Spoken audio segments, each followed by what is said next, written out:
Ask the people who cut everyone off if they regret it, and you tend to get the same answer over and over. Not one of them. Not a single person.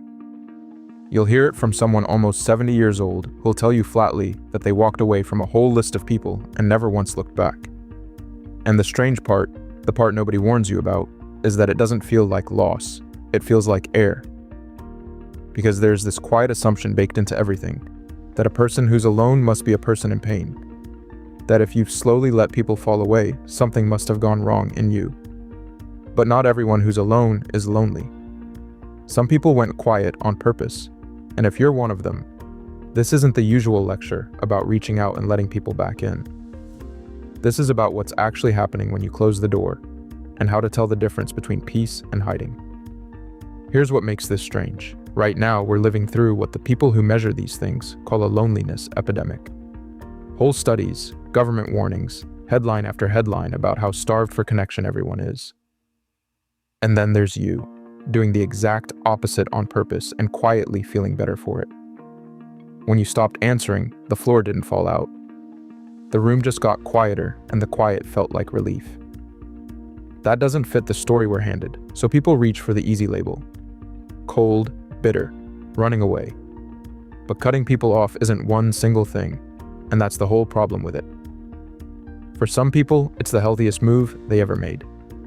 For others, it's a slow door closing on a room they'll wish they'd stayed in.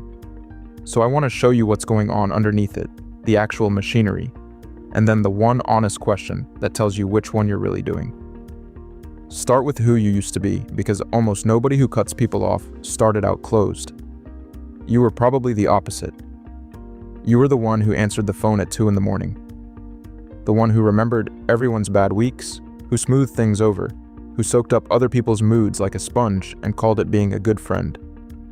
You gave, and somewhere in there you stopped noticing how little came back the other way. Then one completely ordinary day, you just didn't reach out.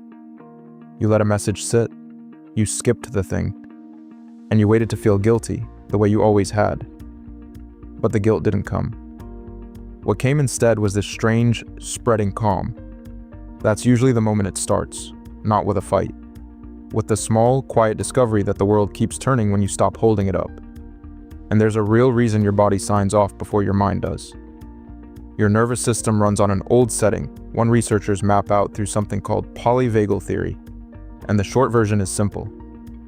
When you've spent years bracing around certain people, scanning their faces, managing their reactions, your body quietly logs every one of those encounters as a cost.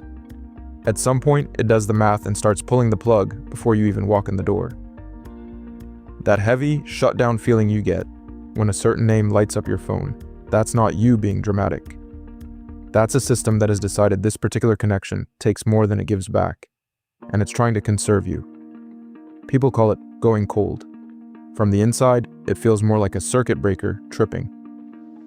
The lights don't go out because you stopped caring. They go out because something in you finally stopped paying a bill it could never really afford. For a lot of people, this traces back further than they'd like. There's a phrase family researchers use, emotional cutoff, and it points at a habit that often starts in childhood. If you grew up in a house where love came with conditions, where you had to read the room before you could read a book, you learned early that the safest move was to manage your distance. Get too close and you get hurt. So you got very good at the quiet exit, the slow fade, the kind of leaving that never makes a scene.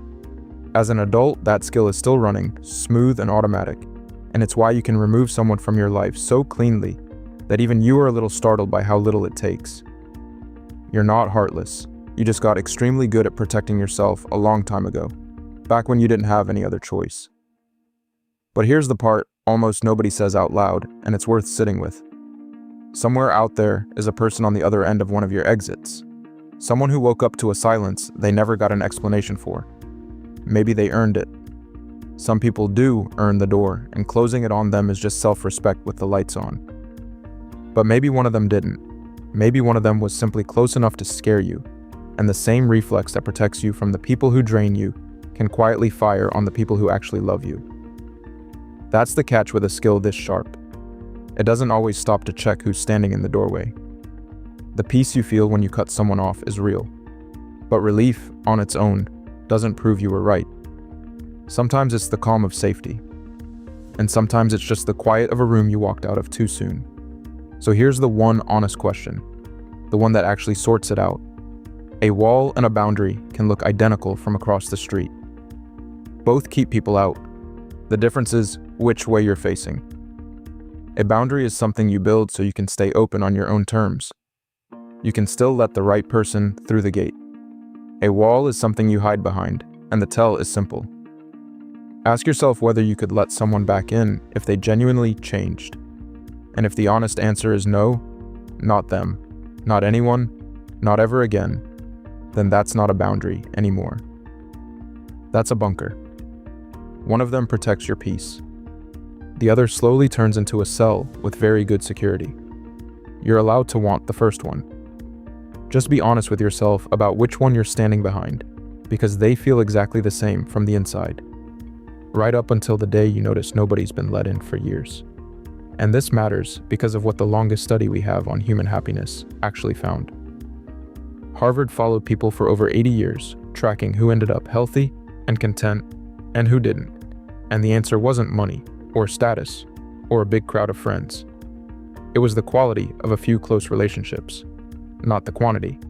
A few, which means cutting people off isn't the threat the loneliness headlines make it sound like. At least not when you're clearing space instead of sealing the place shut. You don't need the group. You don't need the 20 lukewarm friendships that cost you more than they ever gave. You need a small handful of real ones, and sometimes the only way to make room for those is to let the rest go. The goal was never to end up alone. It was to stop spending yourself on people who were never really there in the first place. So go back to that person who's 70, the one with no regrets.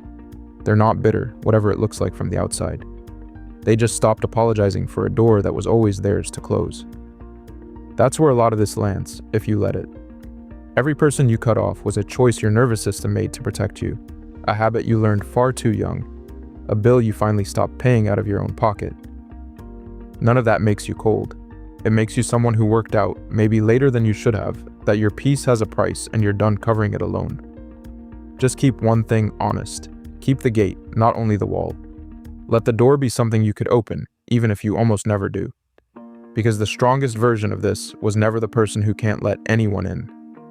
It's the person who could, and simply, finally, gets to choose. So the next time someone calls you cold for the people you've let go, you'll know what it really was. Not cruelty, not some defect in you. A quiet, hard-won kind of self-respect with one honest question keeping it from tipping into something lonelier.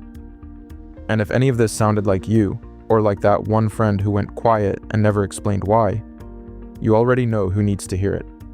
Send it their way. Subscribe and stay with me, because the flip side of this, the reason the people who walk away the cleanest are so often the ones who love the hardest, is a story worth telling too. I'll see you in the next one. Take care of yourself.